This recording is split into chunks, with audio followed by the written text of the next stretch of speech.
Day 38. I'm reading Reader Come Home by Marian Wolf. Page 147. Preparing all our children for the future. The nursery is not the room where it happens for every child. There are many children who do not come from linguistically advantaged homes and for whom access to digital devices is non-existent. Or for whom access to the digital device is non-existent. Existent. What does that mean? For there are many children who do not come from linguistically advantaged homes, and for whom access to digital devices is non-existent.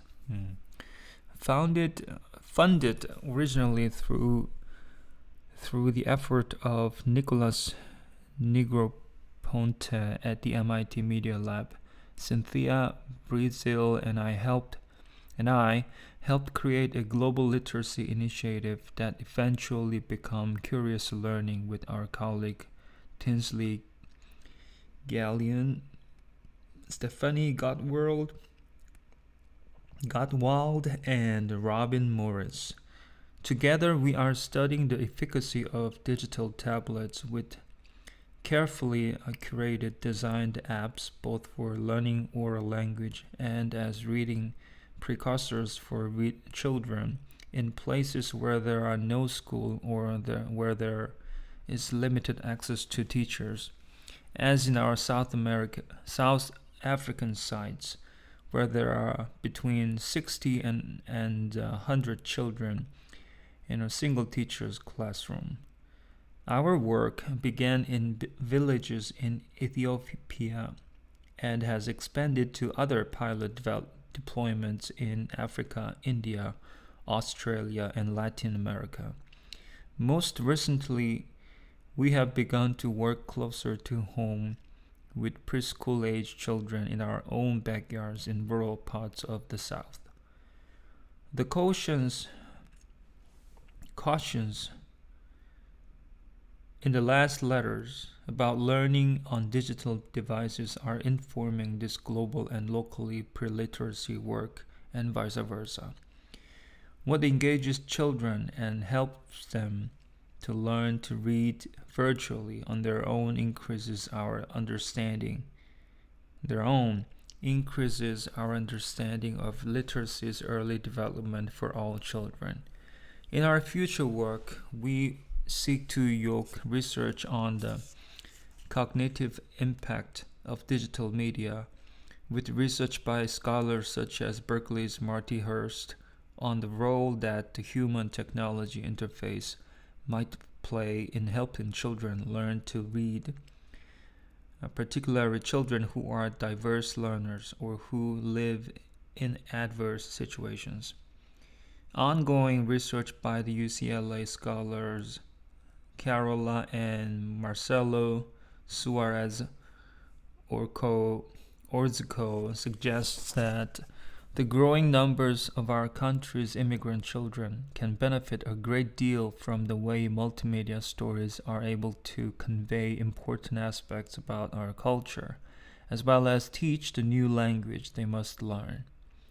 We have only begun to connect all the related research, but our collective goal is to contribute to what the UN Sustainable Development Goals refer to as a basic human rights for all the world's children, to become literate citizens whose collective potential will change the face of poverty and the reach of millions of future children.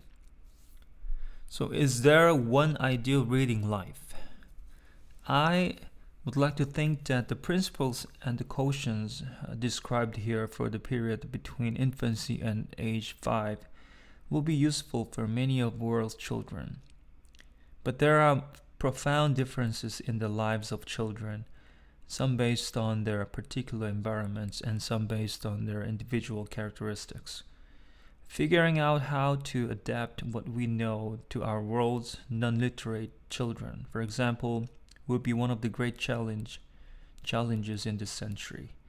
Understanding how to utilize the engaging aspects of digital devices to help diverse learners is a similarly demanding, increasingly important direction in educational research.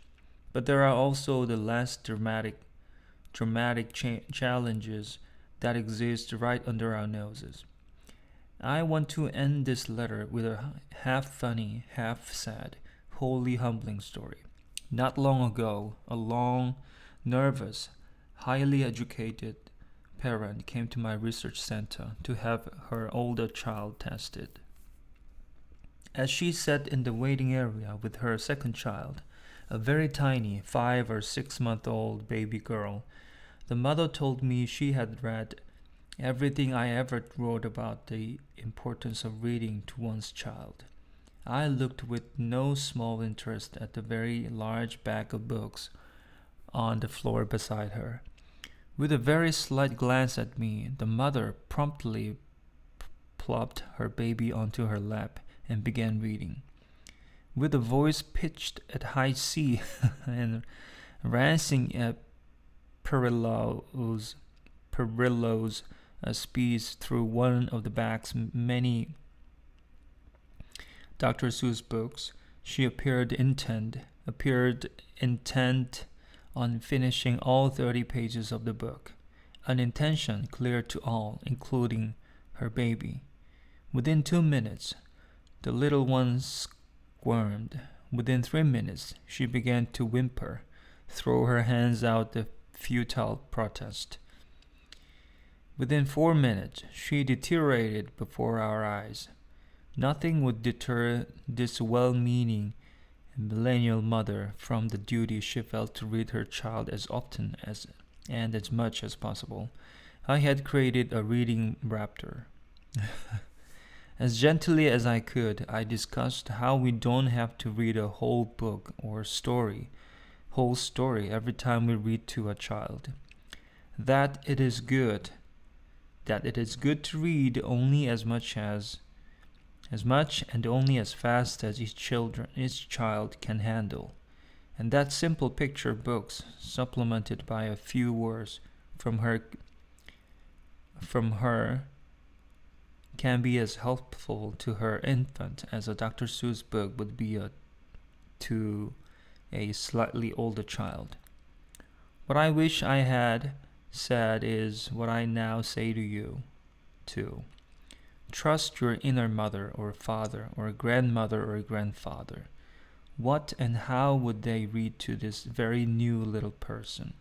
Shared attention, as Charles Taylor wrote, is the beginning of the great dance of language that joins one generation to the next, not forced attention. Knowing research about the development of literacy is a very good thing. Knowing what to attend to in one's own child overrides everything I can ever say or write about any medium or any approach. There are so many things we all have to learn that is especially true for children who are about to move through the kindergarten door. Warning, it will not be what you expect. Faithfully yours, your author. I like the last sentence. Warning, it won't be what you expect. That's probably the only thing we should keep in our minds with respect to raising children, isn't it? Okay, I should stop here. This was Minky. Please correct me if you can. Thank you.